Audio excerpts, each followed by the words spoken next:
अभी आपने बताया गुरु पूर्णिमा क्यों मनाई जाती है, कब मनाई जाती है, इसकी आवश्यकता की हो। अब हम ये जानेंगे कि गुरु पूर्णिमा कैसे बनाते हैं। ये दर्शकों को बताइएगा कि गुरु पूर्णिमा मनाया कैसे जाता है। सबको ये पता नहीं है, लोग जानते तो है गुरु पूर्णिमा के बारे में, लेकिन सबको ये पता नहीं है कैसे मनाया जाता है। तो मनाया कैसे जाता है?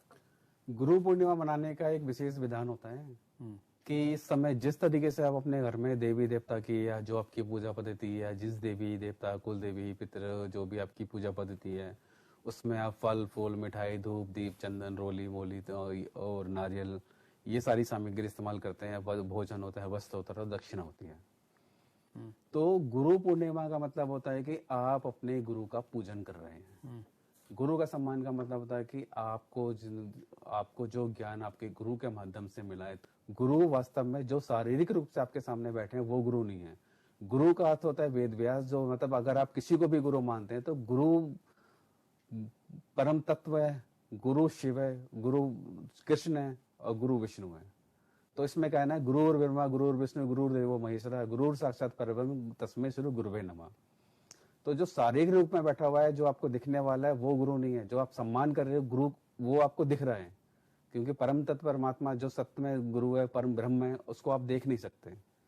तो देख नहीं सकते तो माध्यम तो कोई ना कोई बनेगा।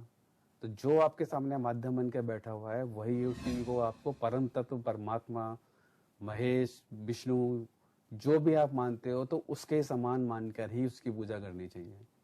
उसी के समान उनका सम्मान होता है, क्योंकि भगवान ने भी कहा है कि गुरु का स्थान सबसे पहले होता है, भगवान का स्थान उसके बाद होता है। जब तक आपको गुरु बताएगा नहीं कि भगवान कौन है, तब तक आप कैसे मानोगे कि भगवान है। तो भगवान बड़ा नहीं होता, भगवान से बड़ा गुरु होता है। ये मैं नहीं कह रहा, ये हमारे शास्त्रों में लिखा हुआ है।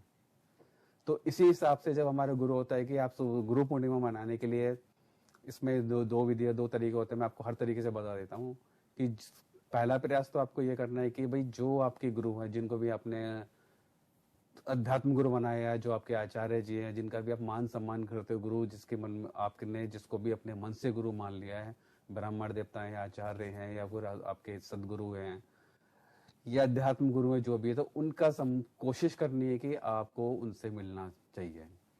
सबसे पहले जो भी आपकी दिनचर्या होती है शुरुआत कीजिए। आप मंदिर में अपनी पूजा करते हैं तो सबसे पहले गुरु का नाम लेके पूजा कीजिए, फिर भगवान की पूजा कीजिए। कोशिश कीजिए कि आप अपने गुरु के दर्शन कर सकें। उस दिन गुरु के दर्शन का बहुत महत्व होता है कि गुरु के दर्शन से ही आपको गुरु पूर्णिमा का पूर्ण फल मिलता है। अगर किसी भी कारणवश से अगर आपके गुरु के दर्शन नहीं हो पाते हैं तो आप अपने घर में संकल्प लेके गुरु पूजन कर सकते हैं। गुरु पूजन के लिए आपको ये होता है कि धूप चाहिए होती है, दीप चाहिए होता है, नारियल भी चाहिए होता है, चंदन भी चाहिए होता है, उसके लिए वस्त्र भी हो, भोजन और दक्षिणा भी होती है। जो अपने गुरु का सम्मान करके उनके घर जाके करना चाहते हैं, कहीं पे भी हो, समय निकालिए थोड़ा सा उनके लिए भी। आप उनके घर में जाइए, फूल माला लेके जाइए। सबसे पहले अगर आपको संभव हो सके तो आप गुरु के जब दर्शन के लिए आते हैं तो दंडवत प्रणाम करना चाहिए। आजकल जो हमारी समाज में देखा जा रहा है कि दंडवत प्रणाम नहीं करते, घुटनों पे हाथ लगाते हैं। दंडवत प्रणाम करने का मतलब है आप डंडे की तरह बिल्कुल सीधे जमीन पे लेट जाइए और आपका मस्तक उनके चरणों में होना चाहिए। ये दंडवत प्रणाम करने का तरीका होता है। अब दंडवत प्रणाम करने के तरीके का एक फायदा मैं आपको बताता हूँ। उससे क्या होता है कि जब आप अपना शीश किसी के चरणों में लगाते हैं, ऐसे सबके चरणों में नहीं लगाना चाहिए, जो पूजनीय होते हैं। पहला होता है कि हमारे ब्राह्मण देवता भी होते हैं, सदगुरु भी होते हैं, आचार्य भी होते हैं, जो जिसको अपने गुरु बना रखा है वो भी होते हैं, और फिर भगवान भी होते हैं। तो इनको तो आपको दंडवत प्रणाम करना ही करना चाहिए। उसका मूल कारण ये होता है कि जब आप जितना भी हमारे पाप होता है, भार होता है, नकारात्मकता होती है, वो हमारे शीश पे विराजमान होती है। जब आप अपने इष्ट के सामने, गुरु के सामने, आचार्य के सामने दंडवत प्रणाम करते हैं तो वो आपके शीश से उतर के गुरु के चरणों में चली जाती है। जो भी आपकी नेगेटिव एनर्जी होती है, नकारात्मक शक्ति होती है, बुरे विचार होते हैं या फिर आपके दोष होते हैं, तो वो गुरु के चरणों में, देवता को या अपने इष्ट के चरणों में प्रणाम करा, वो इष्ट के चरणों में चले जाते हैं। तो आपके सर से वो भार उतर जाता है। जब भार उतर जाता है तो जब गुरु अपना हाथ अपने आपके शीश पर रखेंगे तो जो आपके गुरु की सकारात्मक ऊर्जा होती है, वो उनके सबकी जो सकारात्मक ऊर्जा हथेली के अंदर विराजमान होती है। जो हथेली में सकारात्मक ऊर्जा होती है, उन्होंने आपके शीश पे हाथ धरा। पहला तो आप उन्होंने दंडवत प्रणाम करा तो वो आपकी सारी नेगेटिव एनर्जी खत्म हो गई। दूसरा, जब उन्होंने अपना हाथ आपके शीश पर रख दिया तो उनकी सकारात्मक ऊर्जा, अध्यात्म ऊर्जा उनके हाथ के माध्यम से आपके शीश पे आने के बाद आपके शरीर में प्रवेश कर जाती है, उससे आपको बहुत ज़्यादा सकारात्मक ऊर्जा मिलती है। तो प्रणाम करने का ये तरीका होता है। दूसरा होता है कि जब आप गुरु के सामने जाते हैं, एक पात्र में जल ले लीजिए, गंगा जल ले लीजिए। अगर कुछ भी नहीं मिले तो आप साधारण जल से उनके चरण को धोइए पहले, फिर अच्छे से साफ कीजिए। उनको आरामदायक स्थिति में बैठा के किसी भी जहाँ पे भी वो आराम से बैठ सके, या जो उनकी गद्दी पे बैठे होते हैं वो गद्दी पे बैठे, उनको फूल माला पहनाइए। फूल माला पहना के उनको हाथ जोड़ के उनको प्रार्थना कीजिए, जो भी आप मिलने आए हो, जो भी आप उनके लिए मिठाई लाए हो, भोजन लाए हो, वस्त्र लाए हो, दक्षिणा लाए हो, उनसे प्रार्थना कीजिए कि प्रभु आप इसको स्वीकार करने की कृपा करो और हमारा कल्याण करें। तो जब वो आग्रह करना है, उनको ऐसी नहीं देनी, हाथ जोड़ के प्रार्थना करके उनसे बोलना है, जी मैं आपके लिए जो मेरे से संभव हो सका मैं आपके सामने ये भेंट लेकर आई हूँ, आप इसे स्वीकार कीजिए।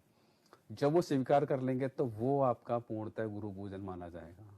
तो इसमें वो पूर्णतः विधि पूरी होती है। आपने पहले उनके दंड पे प्रणाम करा, फिर वो आपके चरण उन्हें पखारे, चरण पखारे मतलब चरण आपने धोए, वो आराम से किसी में बैठे हैं, आपने फूल मेला पहनाई, चंदन लगाया, अक्षत लगाए, फिर उसके बाद उनका दीप से आरती करी, मिठाई का भोग दिया, भोजन जो दक्षिणा और वस्त्र होते हैं आपने उनको अर्पण करे, फिर उनसे अपनी मंगल कामना के लिए आशीर्वाद मांगिए।